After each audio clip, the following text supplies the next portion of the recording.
Pada pertemuan kali ini kita akan membicarakan tentang neraka dan calon-calon penghuninya. Sesungguhnya kalau kita bicara tentang neraka, artinya kita bicara tentang akhirat. Dan kalau kita bicara tentang akhirat, kita bicara tentang alam gaib yang merupakan salah satu dari rukun iman yang 6. Percaya kepada alam gaib. Kalau sudah bicara alam gaib, maka ini di luar batas kemampuan nilai-nilai ilmiah dan di luar batas kemampuan renungan filsafat.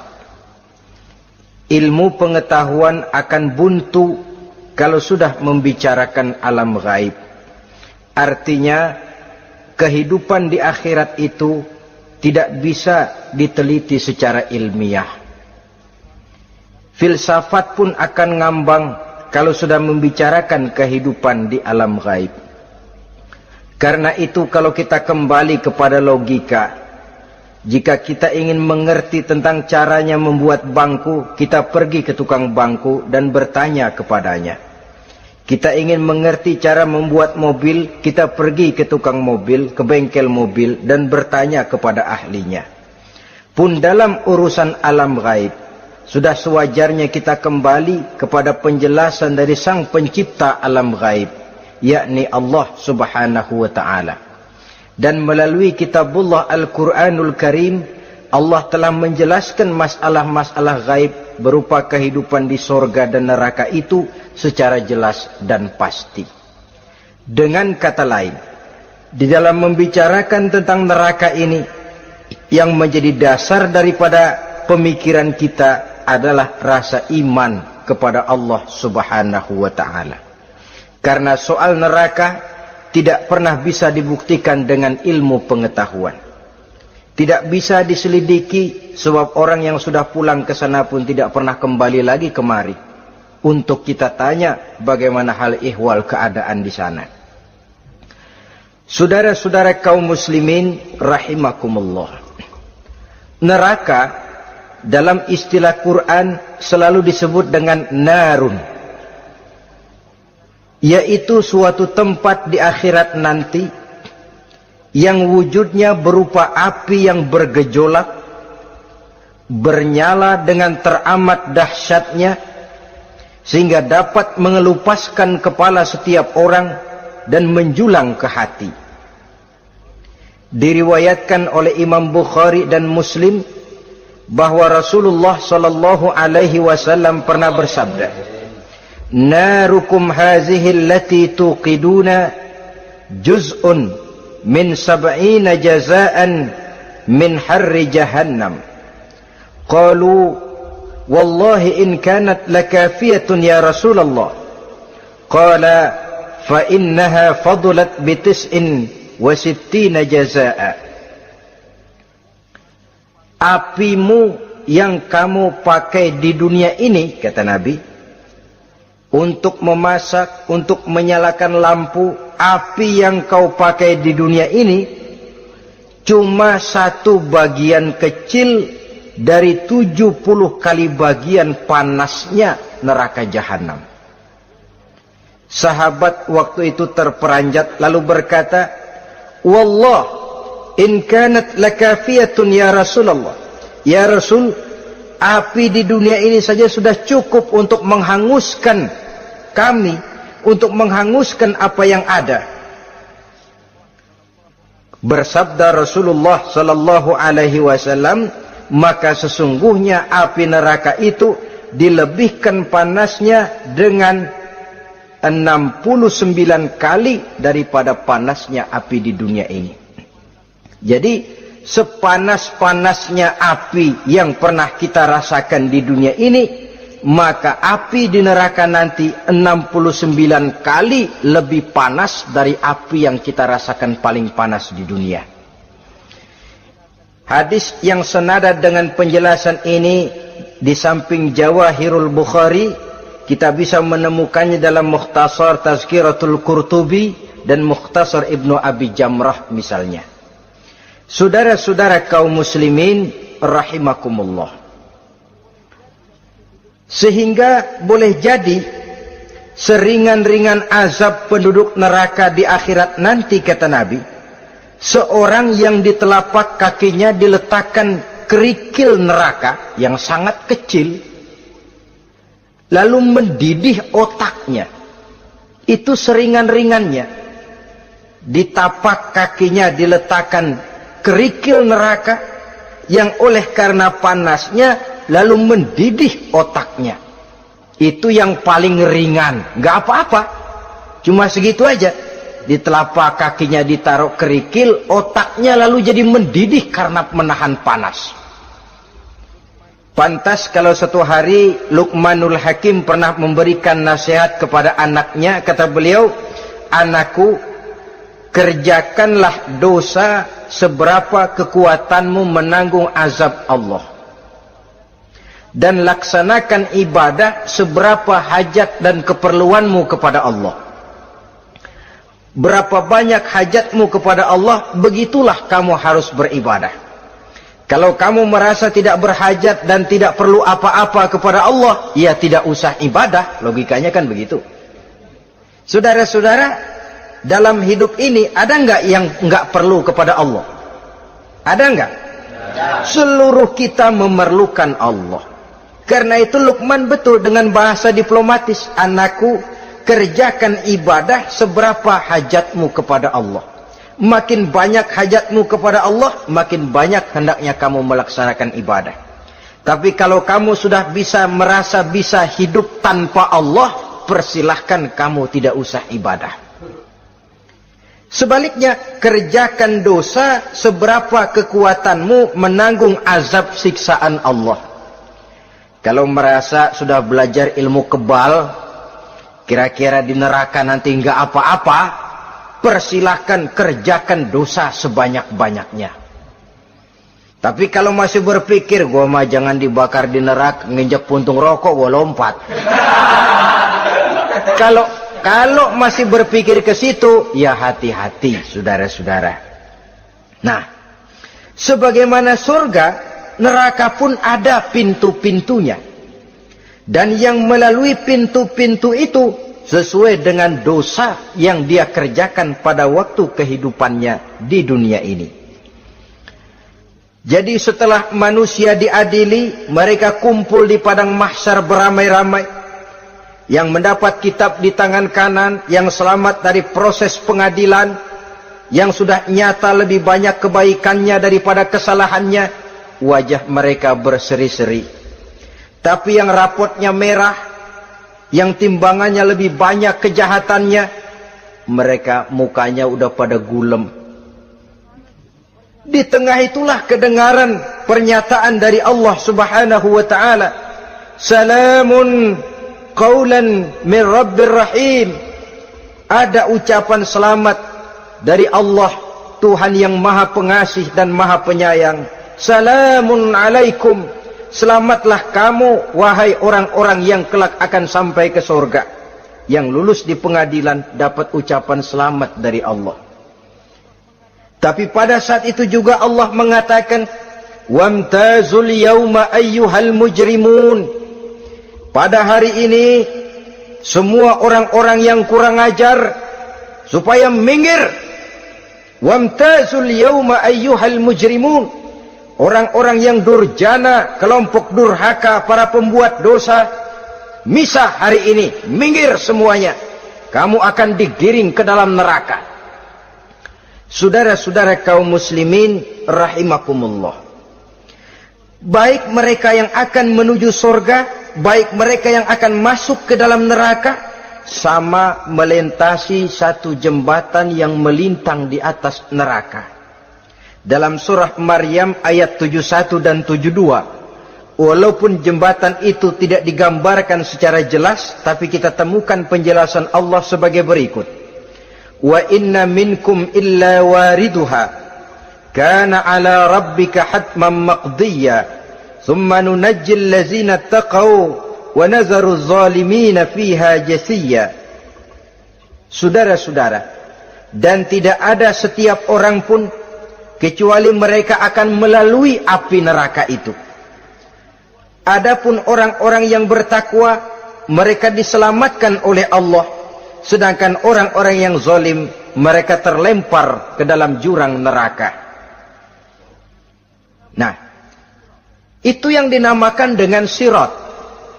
Ada memang riwayat menjelaskan bahwa sirat itu kecilnya seperti rambut dibelah 7, tajamnya lebih tajam dari mata pedang. Tapi dalam banyak hal, orang lewat di atas sirat itu bergantung kepada amalannya waktu dia hidup di dunia ini. Maka jangan heran ada orang yang lewat di atas sirat itu seperti kilat. Lep, sudah sampai di surga. Ada yang lewat di atas sirat itu seperti orang terbang. Ada yang lewat di atas sirat itu seperti orang lari. Ada yang seperti jalannya onta. Ada yang merangkak. Ada yang gelantungan. Ada yang sudah hampir sampai ke tepian sana untuk masuk ke dalam surga, terpeleset nyemplung juga ke dalam neraka. Sesuai dengan amalan pada waktu mereka hidup di kehidupan dunia yang sekarang ini. Saudara-saudara kaum muslimin rahimakumullah. Apabila orang terperosok lalu masuk ke dalam neraka, bagaimanakah ihwal keadaan di neraka? Panasnya sudah kita jelaskan tadi. 70 kali lipat dari sepanas-panasnya api di dunia ini. Lalu orang-orang yang masuk ke dalam neraka, mereka juga mendapat pakaian, makanan, minuman, perhiasan. Tapi makanannya, minumannya, perhiasannya lain dengan orang-orang yang sampai di surga.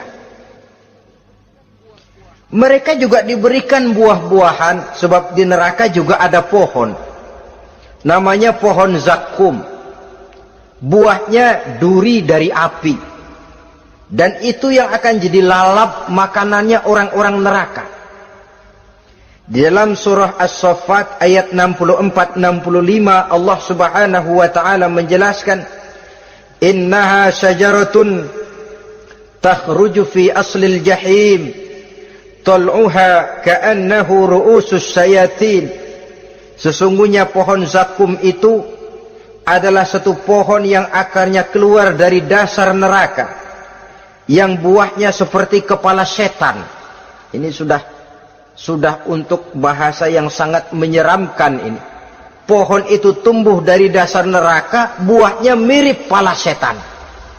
Itu akan dijadikan makanannya orang-orang yang ada di dalam neraka. Perhiasannya apa? Surah Al-Insan ayat 4, inna a'tadna lil kafirina salasilan wa aghlalan wa sa'ira. Sesungguhnya kami sediakan bagi orang-orang kafir itu di dalam neraka segala macam rantai, cambuk-cambuk dan belenggu-belenggu neraka, terbuat dari api neraka, siap untuk merantai, membelenggu dan mencambuk mereka. Jadi dikasih perhiasan, lehernya dikalungin rantai, tangannya dipakein belenggu, ada cambuk-cambuk yang seluruhnya terbuat dari api neraka. Begitu mereka sampai ke pintu neraka yang namanya malaikat Zabaniyah, penjaga neraka, udah bukan main gemesnya dah. Ya, nyambutnya nggak ada ramahnya, lain sama malaikat Ridwan, penjaga surga. Ramah, murah senyum. Begitu orang mau masuk surga, salamun alaikum tibtum fadkhuluha khalidin. Keselamatan atas kamu, sungguh kamu telah beruntung. Sekaranglah masuk kamu ke dalam surga dan kekalah tinggal selama-lamanya di sana. Ramah, murah senyum, selamat datang, selamat tiba di tempat yang penuh kenikmatan. Mari persilahkan. Ini malaikat Ridwan. Malaikat Malik, malaikat Zabaniyah lain lagi. Dia nungguin pabrik. Sadis menerima, matanya melotot. Ini dia.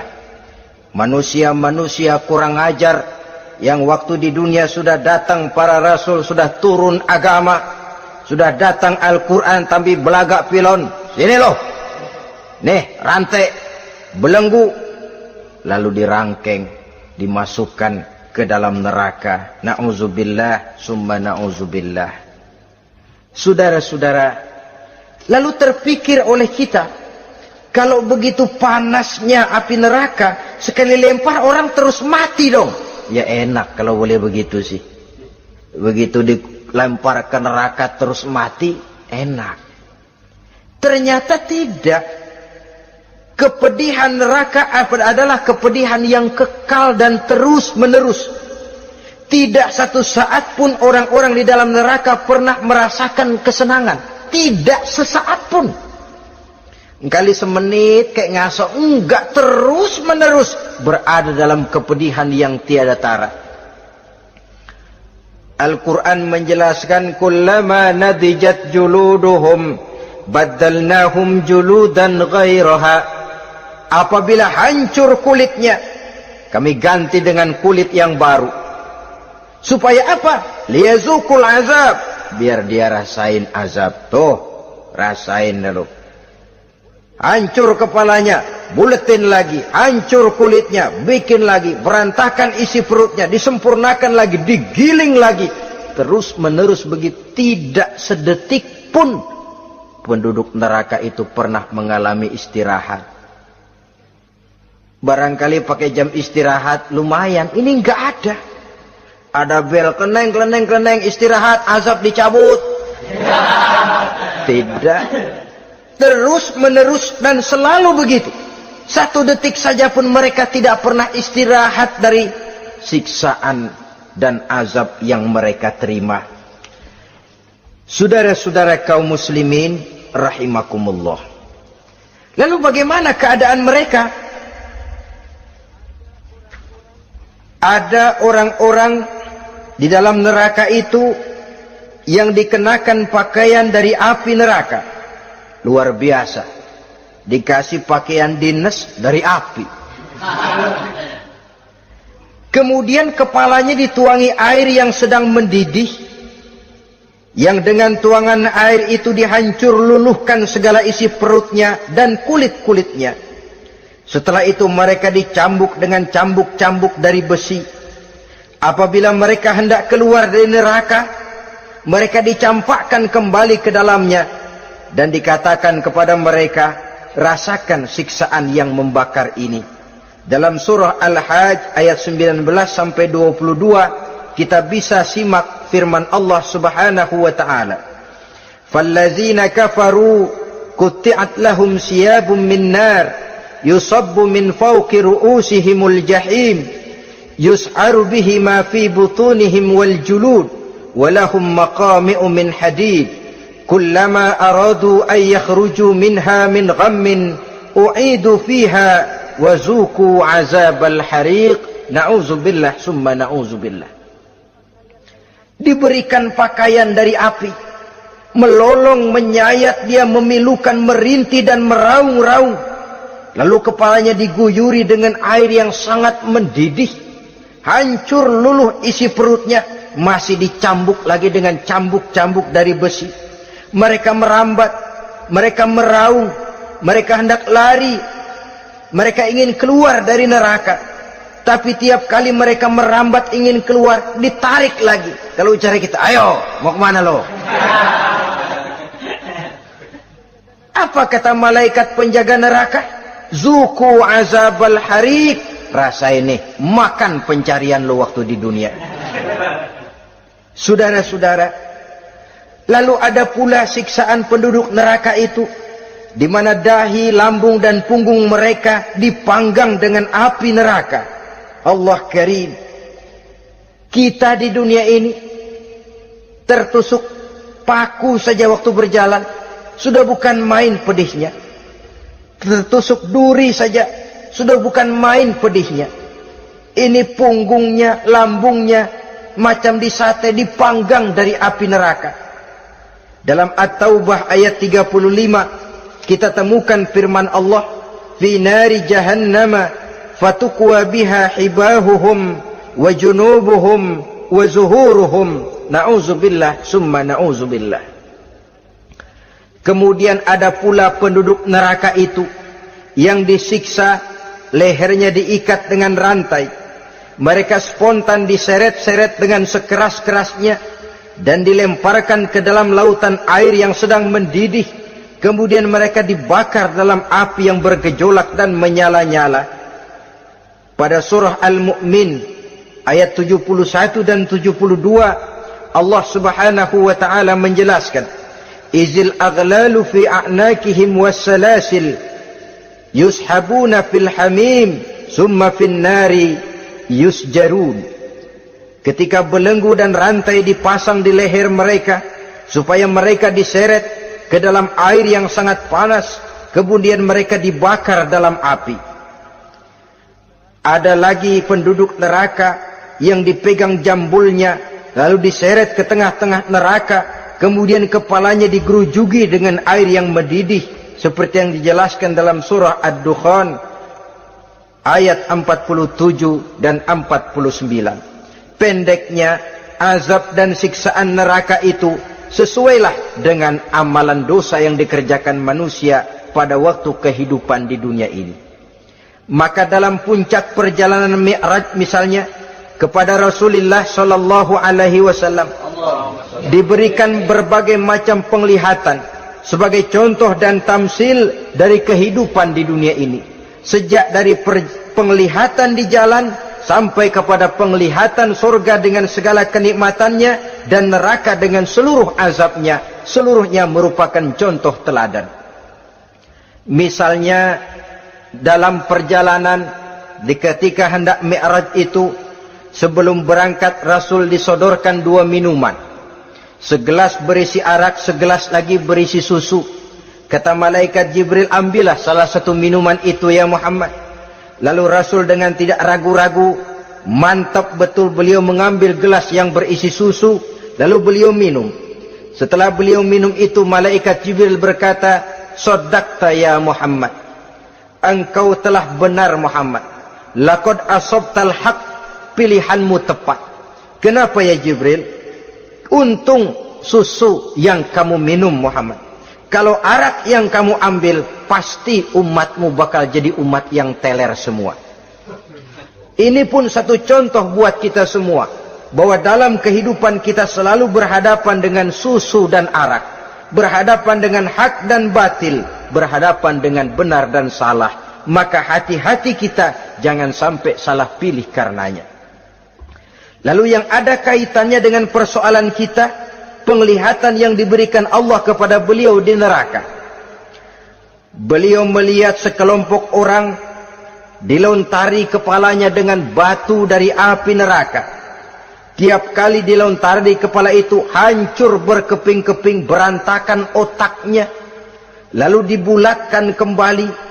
Setelah kepala itu bulat kembali, disambitin lagi, menjerit, meraung, merintih kesakitan, hancur kepalanya, berantakan otaknya, lalu dibulatkan lagi, terus menerus begitu, tidak pernah berhenti. Sampai Rasul bertanya, "Ya Jibril, ini orang kenapa kepalanya dilontari dengan api neraka sampai hancur lalu dibulatkan kembali?" Kata malaikat Jibril, "Ya Muhammad, itulah contoh daripada umatmu yang berat untuk sujud kepada Allah Tuhannya. Itulah contoh dari umatmu yang waktu hidup di dunianya tidak pernah mendirikan solat sama sekali. Sombong yang paling sombong adalah sombong kepada Allah. Artinya tidak mau sujud kepada Sang Maha Penciptanya." Jadi barangkali saudara punya cita-cita atau keinginan, saya mau yang ini saja, persilahkan, gak usah sembahyang. Lalu ada lagi sekelompok kaum, perutnya besar, sebesar rumah, dililit dengan kala dan ular dari api neraka, diseret-seret dia di jurang neraka, dipatoki ular, hancur perutnya, dibulatkan lagi perut itu, diseret kembali, hancur lagi, dibulatkan lagi, terus menerus seperti itu. Kata Nabi, "Ya Jibril, ini apa lagi?"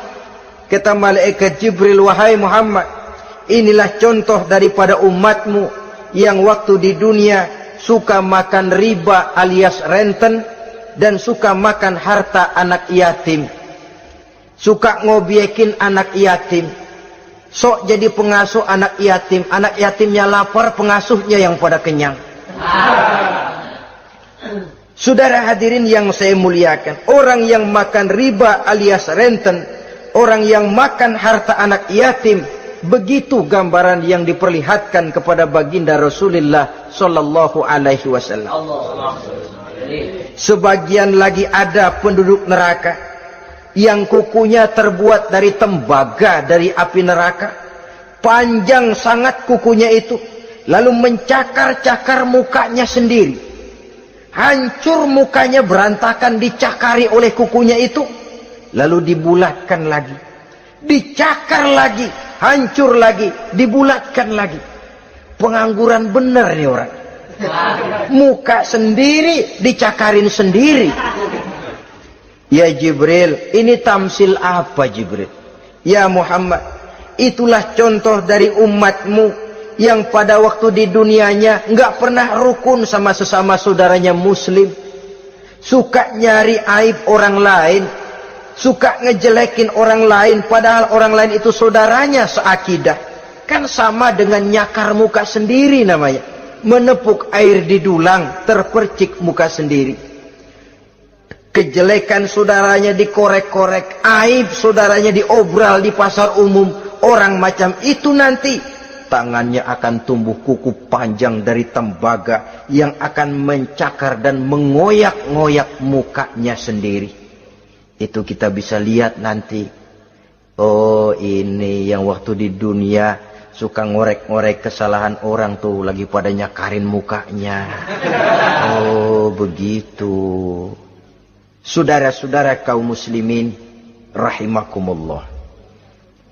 Oleh karena itu Nabi ajarkan kita, tuba liman syaghalahu aibuhu an uyubin nas. Beruntung orang yang aib dan kekurangan pada dirinya menyebabkan dia sibuk sampai enggak sempat ngorek-ngorek aib dan kekurangan orang lain. Introspeksi. Beruntung orang yang celak dirinya menyebabkan dia sibuk dan tidak sempat ngorek-ngorek aib pada diri orang lain. Ada pula di antaranya dilihat oleh Rasul, di antara penduduk neraka itu orang yang lidahnya terjulur memanjang, kemudian dipotong lidah itu dengan gunting dari api neraka, menjerit dan memekik ia menahan sakit yang tiada tara, sampai Rasul bertanya kepada malaikat Jibril, kalau ini tamsil apa lagi ya Jibril?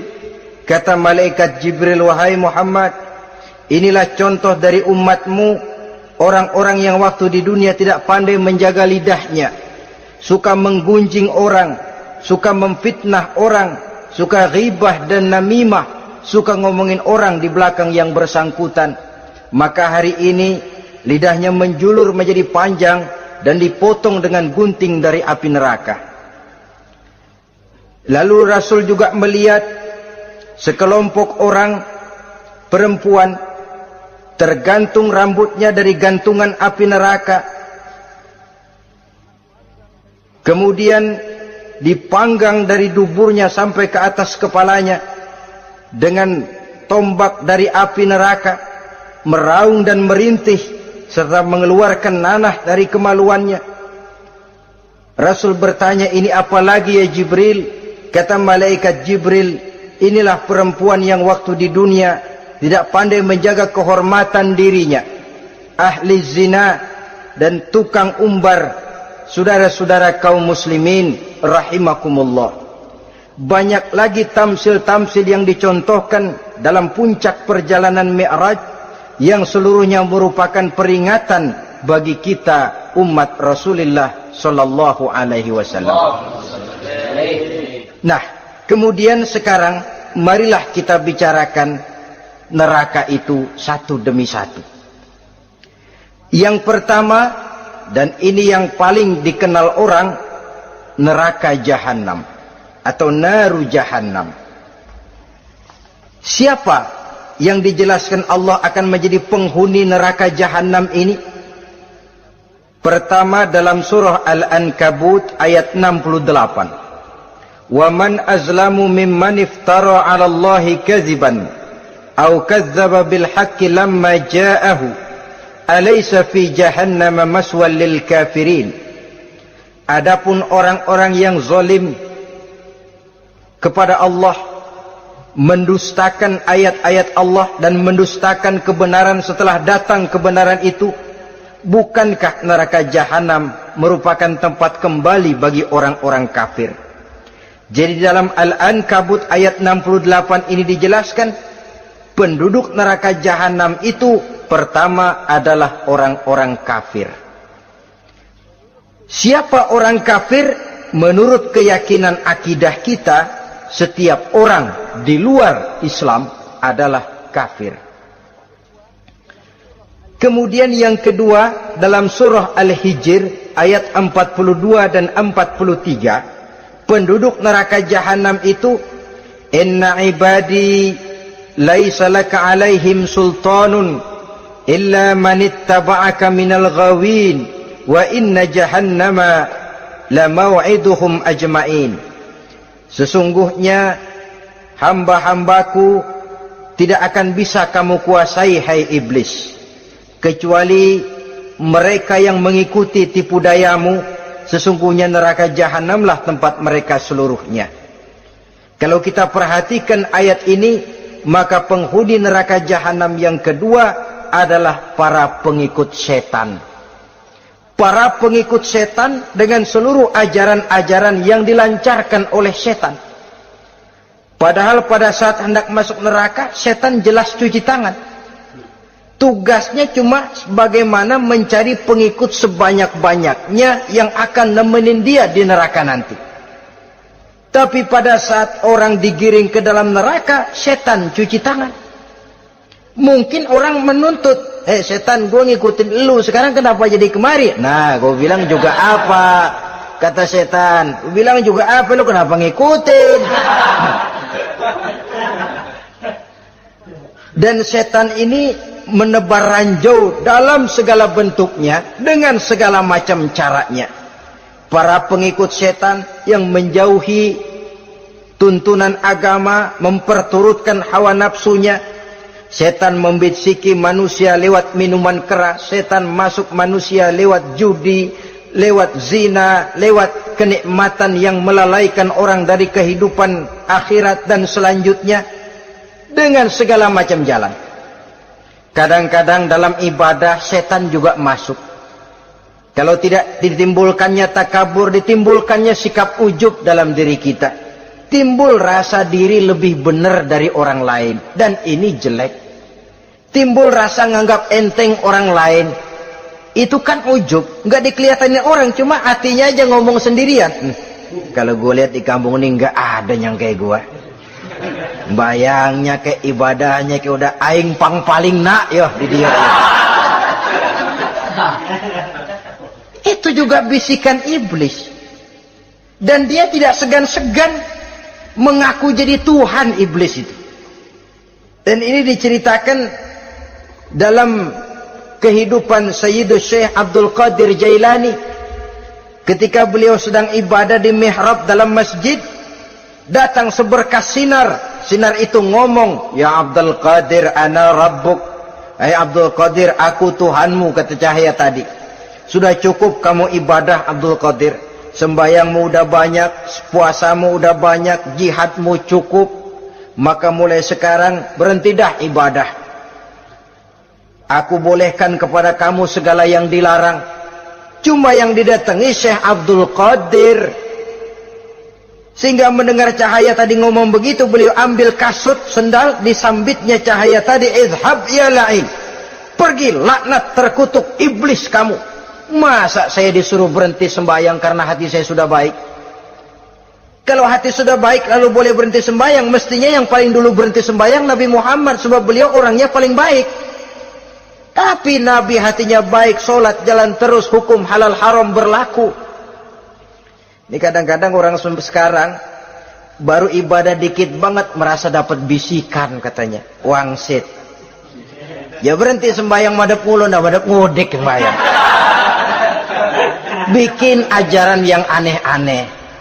Nah kalau satu orang boleh dapat wangsit, saya juga boleh dong ngomong dapat wangsit. Saya juga boleh dong mendirikan aliran kepercayaan. Saya ngilang dulu dari kampung saya kira-kira 3 tahun. Saya nyepi di kaki Gunung Salak, pulang piara jenggot pakai belangkon. Di depan nama saya pakai embel-embel mbah. Saya ngaku dapat wangsit di Gunung Ano, mewahyukan kepada saya ano. Saya cari murid yang fanatik. Saudara-saudara kaum muslimin rahimakumullah, setan membisiki manusia hatta kita sedang ibadah sekalipun dibisikinya. Caranya, mula-mula dia bisikin, lu sembahyang buru-buru dah. Buru-buru udah. Akhirnya apa? Rukuk kita nggak sempurna, sujud kita nggak lengkap, tumakninah kita kurang, bacaan kita tajwidnya nggak kena. Kalau itu bisa kita atasin, kita sembahyang sebagaimana yang seharusnya, dia bisiki lewat jalan lain lagi. Suruhnya yang pendek-pendek aja dah. Atau habis sembahyang udah sigrah, udah jangan pakai wirid, jangan pakai zikir. Dengan segala macam jalan. Dibisikinya was-was ke dalam diri kita. Sehingga ada satu riwayat walaupun dhaif tapi ini baik untuk dijadikan pelajaran. Konon iblis itu kalau subuh keliling dia. Bawa kulit kambing, jarum, sama tepung. Ditanya orang, iblis ini buat apa? Oh, kulit kambing. Gunanya tahu nggak? Kalau begitu subuh, sudah muazin bilang, as-salatu khairum minan naum. Salat lebih baik daripada tidur. Maka ini kulit kambing mulai aku hamparkan buat hamba-hamba Muhammad. Jadi begitu dengar azan, cuma udah bikin anget udah tidur. Kenapa? Kulit kambing belis masuk. Saudara-saudara, lalu kata orang tadi lagi, lah kalau tepung buat apa itu? Oh, tepung. Itu kalau umat Muhammad mau baca Quran, baca kitab, mutolaah, gua aurin tepung matanya. Biar dia sepet. Makanya kalau sudah ngaji, baca Quran, bawaannya udah ngantuk aja ngantuk. Oh begitu, iya. Nah kalau duri paku itu buat apa? Nah ini duri paku. Kalau umat Muhammad mau hadir di majelis taklim, mau pergi ngaji, mau duduk iktikaf di masjid, gua pasangin paku di pantatnya. Jadi kalau sudah duduk di masjid, kelasat, kleset. Hadir di majelis taklim, kelasat, kleset. Bawaannya mau udahan melulu. Itu duri-duri dan paku-paku yang memang ditebarkan oleh iblis. Saudara-saudara kaum muslimin rahimakumullah, jadi para pengikut setan dengan segala macam perangkapnya ini pun, ya perangkap setan itu ya dunia itu ya isinya harta, tahta, wanita. Kan perangkap dunia itu. Harta, tahta, wanita, ini sering bikin orang buta. Perangkap dunia dan merupakan perangkap setan sekaligus. Nah, yang ketiga, penghuni neraka jahanam adalah para pembuat dosa, orang-orang yang durhaka. Dalam Toha ayat 74 Allah menjelaskan, innahu may ya'ti rabbahu mujriman fa inna lahu jahannam. Sesungguhnya orang-orang yang datang menghadap Allah dengan berlumuran dosa, maka sesungguhnya bagi mereka adalah neraka jahanam. Dan yang keempat, penghuni neraka jahanam orang yang kufur nikmat. Tidak cuma kufur iman, tapi kufur nikmat bisa menyebabkan orang masuk neraka jahanam. Belum pernah merasakan dalam hidupnya bahwa Allah memberikan nikmat kepadanya, bagaimanapun besar karunia dan nikmat itu. Dalam surah Ibrahim ayat 28-29 Allah menjelaskan, alam tara ilal ladzina baddalu ni'matallahi kufran wa ahallu qaumahum darul bawar jahannama yaslaunaha wa bi'sal qarar. Tidaklah engkau perhatikan, tidaklah kau lihat orang-orang yang mengganti menukar nikmat Tuhannya dengan kekufuran. Diberikan nikmat berupa Islam, digantinya dengan kekufuran. Dia tidak tahan kesengsaraan dunia lalu memilih kesengsaraan akhirat. Padahal kesengsaraan akhirat lebih abadi dari kesengsaraan dunia. Ada orang yang gak tahan miskin dunia, lalu menjatuhkan pilihan lebih memilih miskin akhirat. Ya Allah, keliru besar. Karena nggak tahan hidup miskin di dunia, ada yang nawarin ngasih supermi 3 bungkus, iman telap. Ada yang ngasih beras, pindah agama. Ada yang bawain pakaian bekas, tukar akidah, pindah iman. Innalillah. Ditukar kemiskinan dunia dengan kemiskinan akhirat. Padahal kemiskinan dunia berapa tahun? Setahun umur manusia. Sepanjang-panjang umur orang sekarang kan. 100 tahun udah jarang umur orang sekarang. 70 aja udah cakep tuh. Sebenarnya kalau 70 tuh ada jatah lebih tuh, 7 tahun. Toh kalau ikut Nabi 63 tahun kan, Nabi wafat. Kalau kita sudah umur 70 tuh ada jatah ekstra 7 tahun. Oh ya, dimanfaatkan baik-baik mestinya. Taruhlah kemiskinan dunia, bagaimanapun melaratnya dunia, bagaimanapun sengsaranya dunia, cuma sebatas umur kita. Tapi kalau nikmat Islam ini harus kita tukar dengan yang lain. Baddalu ni'matallahi kufran. Menukar, mengganti nikmat yang diberikan Allah dengan kekufuran. Artinya kita menukar kemiskinan sementara dan kita memilih kesengsaraan dan kemiskinan abadi. Di akhirat kita miskin, di neraka kita miskin, miskin abadi. Di neraka kita sengsara, sengsara abadi. Saudara-saudara kaum muslimin rahimakumullah. Itu neraka jahanam. Yang kedua dinamakan neraka jahim. Siapa mereka ini para penghuninya? Siapa mereka ini para penghuninya? Pertama dalam surah At-Takasur, yaitu orang-orang yang bermegah-megah dengan dunia, menumpuk-numpuk harta, lalu lupa dengan kesibukan harta itu, lupa kepada kehidupan yang akhirat nanti. Alhaakumut takasur hatta zurtumul maqabir kalla sawfa ta'lamun summa kalla sawfa ta'lamun kalla law ta'lamuna ilmal yaqin latarawunnal jahim. Kamu telah lalai akibat apa? At-takasur. Ini penyakit pertama yang menyebabkan orang sampai ke neraka jahim. Penyakit takasur. Dan itu penyakit zaman sekarang. Berlomba-lomba dengan kemegahan materi, berlomba-lomba dengan kemegahan dunia. Padahal kalau urusan itu kita berlomba, tidak akan pernah sampai finish. Percayalah itu, tidak akan pernah finish. Sebab kemegahan dunia siklus, lingkaran setan. Kita anggap kalau punya duit 1 juta tenang, punya 1 juta berubah pikiran, lain lagi. Kita anggap kalau punya mobil enak, sudah punya mobil, lain lagi problemnya. Kita anggap kalau rumah sudah gedung, enak hidup, punya rumah gedung, lain lagi problemnya.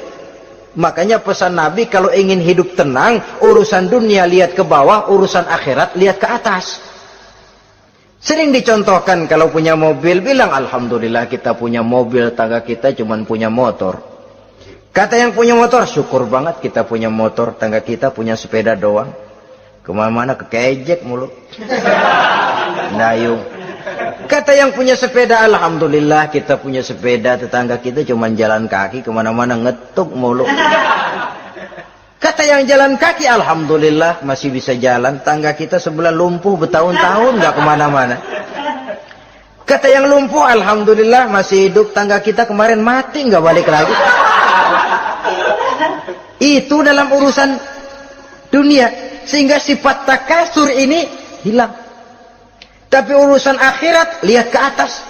Kalau dia begitu sibuknya bisa jaga sholat, kenapa saya tidak? Kalau dia hidupnya sederhana, rajin sedekah, kenapa saya yang lebih kok enggak sanggup? Kalau dia bisa baca Quran, kenapa saya enggak? Lalu timbul gairah ingin mencontoh. Mencontoh orang dalam urusan ibadah, menimbulkan ketenangan jiwa. Dan itu ada garis finishnya. Tapi kalau yang lumpuh lihat yang bisa jalan lihat yang naik sepeda, yang sepeda punya lihat motor, sudah punya motor lihat mobil, lihat pesawat terbang, pesawat lihat kereta api. Kapanlah awak nih mau bersyukur? Yang ada kurang saja padahal nikmat itu tidak pernah berhenti. Bukan dilarang orang kaya, Tetapi perlombaan memperkaya diri itu yang dilarang. Karena kalau sudah perlombaan namanya jor-joran sifatnya. Prinsipnya tujuan menghalalkan cara ini yang dijaga oleh agama. Saudara-saudara, selain penyakit takasur yang menyebabkan orang sampai ke neraka jahim, juga perbuatan durjana. Dalam Al-Infitor ayat 13-14, innal abrara lafi na'im wa innal fujjara lafi jahim. Orang-orang yang berbakti, berbuat kebajikan, mereka akan mendapatkan neraka surga naim. Tetapi orang-orang yang fujar, durjana, kurang ajar, durhaka, lafi jahim, mereka akan mendapatkan neraka jahim. Lalu siapa lagi penghuni jahim itu? Orang-orang yang menentang dan menantang ayat-ayat Allah. Wallazina sa'au fi ayatina mu'ajizin ulaika ashabul jahim.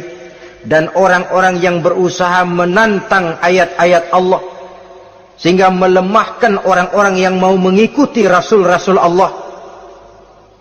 Menantang ayat Allah dan membuat lemah orang yang mengikuti rasul, melemahkan semangat orang yang mau mengikuti khitah dan perjalanan rasul. Lu mau bangun masjid, iya. Berabe, berat, jangan. Jano aja kapok.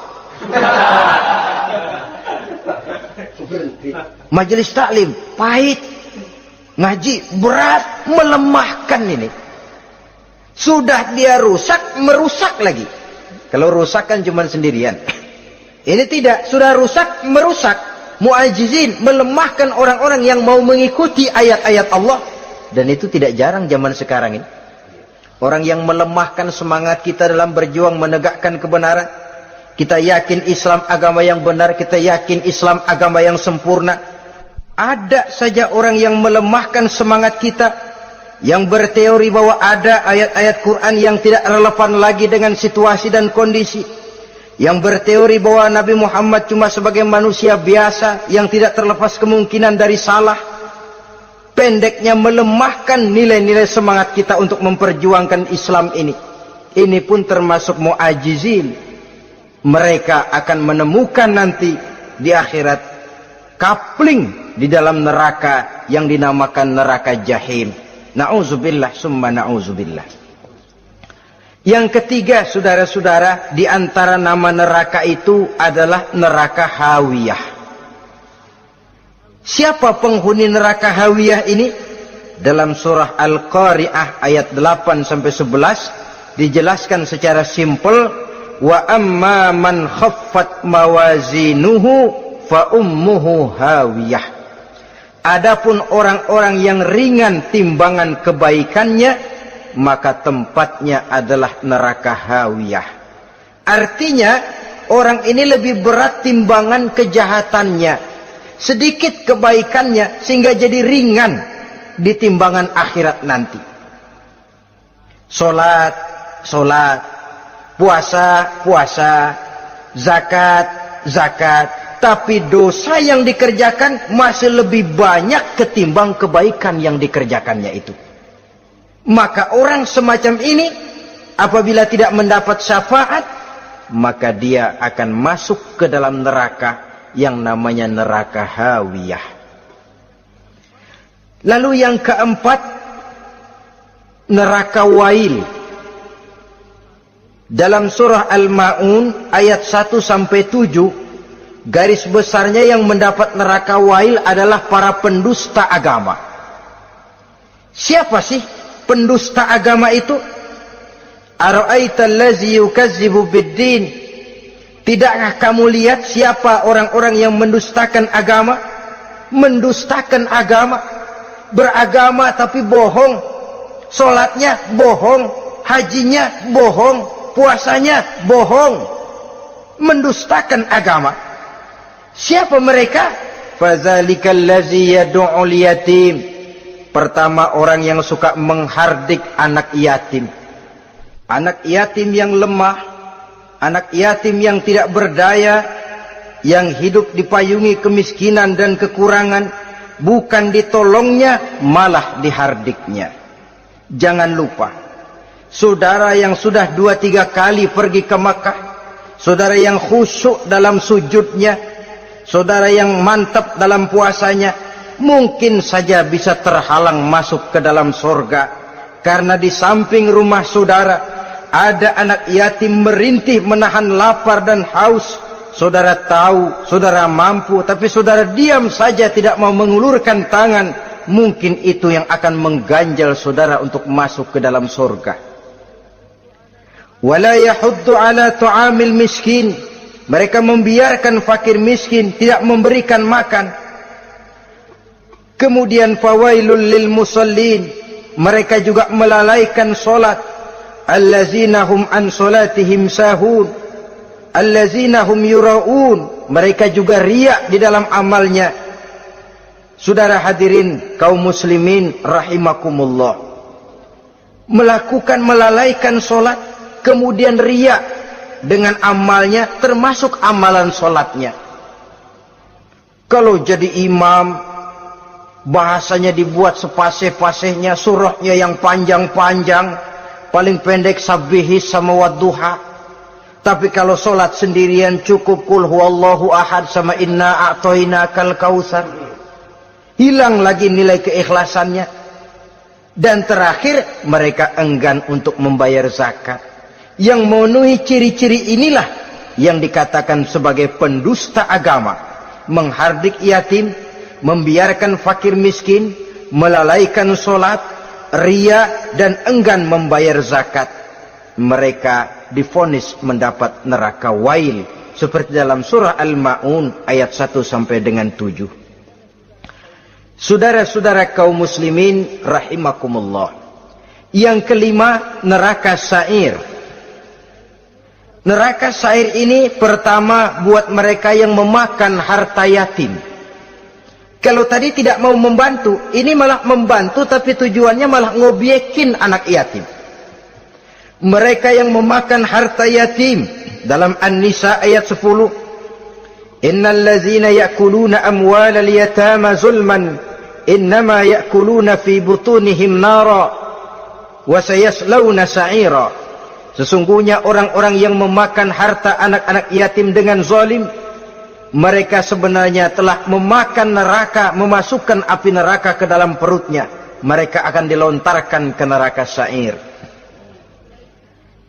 Selain itu, orang-orang yang mengingkari apa yang diturunkan oleh Allah Subhanahu wa ta'ala, mengingkari kebenaran Quran, mengingkari Rasul, pendeknya mengingkari Islam, dijelaskan dalam surah Luqman ayat 21.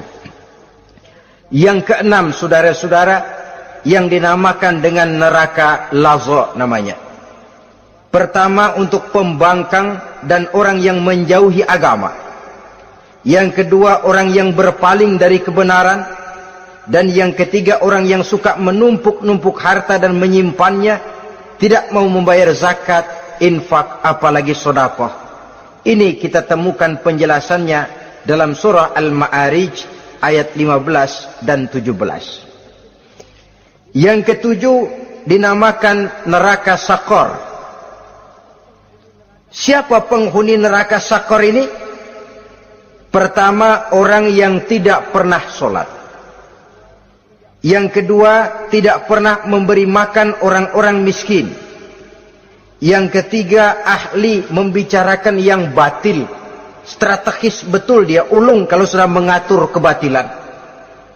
Kemudian yang keempat, orang yang mendustakan hari akhir. Dalam surah Al-Muddatsir ayat 42 sampai 47, kepada penduduk neraka Sakor ditanya, ma salakakum fis Sakor? Apa yang menyebabkan kamu masuk ke dalam neraka Sakor? Qalu lam naku minal musallin wa la naku nut'imal masakin wa kunna nakhudu ma'al khaidin wa kunna nukadzibu yaumaddin. Mereka menjawab, kami di dunia tidak pernah sholat, tidak pernah memberi makan fakir dan miskin. Kami selalu berkumpul dengan orang-orang yang batil dan membicarakan kebatilan, dan kami mendustakan adanya hari akhir. Yang kedelapan, yang terakhir adalah neraka Khutamah. Ini diperuntukkan bagi para pengumpat, pencela, para penghina orang lain, mencari aib saudaranya, kemudian juga mereka menumpuk, menghitung-hitung harta, lalu kikir dan bakhil dengan hartanya itu. Dalam surah Al-Hujurat ayat 11-12, kemudian surah Al-Humazah ayat 1 sampai dengan 7, kita temukan penjelasan itu. Pada akhirnya saudara-saudara, kalau penduduk surga mereka kekal di dalamnya, maka penduduk neraka ini ada dua macam. Ada penduduk musiman, ada penduduk permanen. Kalau yang namanya penduduk permanen itu sudah punya paspor KTP itu. Memang penduduk permanen itu mereka yang kekal selama-lamanya di dalam neraka. Mereka lah orang-orang musyrik dan orang-orang kafir, termasuk orang-orang munafik. Bahkan lebih dahsyat lagi yang namanya munafik. Kata Allah, innal munafiqin fid darkil asfal minan nar. Orang munafik itu berada di dasar jurang neraka yang paling bawah, keraknya neraka. Saudara-saudara, adapun penduduk yang semi permanen, ia masuk neraka buat sementara saja, sekedar dengan dosa-dosa yang dikerjakannya. Mereka adalah orang-orang mukmin yang asli, orang-orang Islam yang waktu di dunianya berbuat dosa. Mereka masuk ke dalam neraka, menerima azab sesuai dengan dosa yang dikerjakannya. Setelah itu mereka akan diangkat dari surga untuk ditempatkan di dalam, mereka akan diangkat dari neraka untuk ditempatkan di dalam surganya Allah Subhanahu wa ta'ala. Seperti banyak dijelaskan dalam hadis-hadis sahih yang diriwayatkan oleh Imam Bukhari dan Muslim. Nah, inilah sekelumit tentang neraka dan calon-calon penghuninya. Mudah-mudahan Allah jauhkan kita, Allah jauhkan anak cucu kita, amin. Allah jauhkan seluruh keluarga kita, amin, dari neraka dan dari azab neraka. Amin. Terima kasih dan mohon maaf. Wassalamualaikum warahmatullahi wabarakatuh.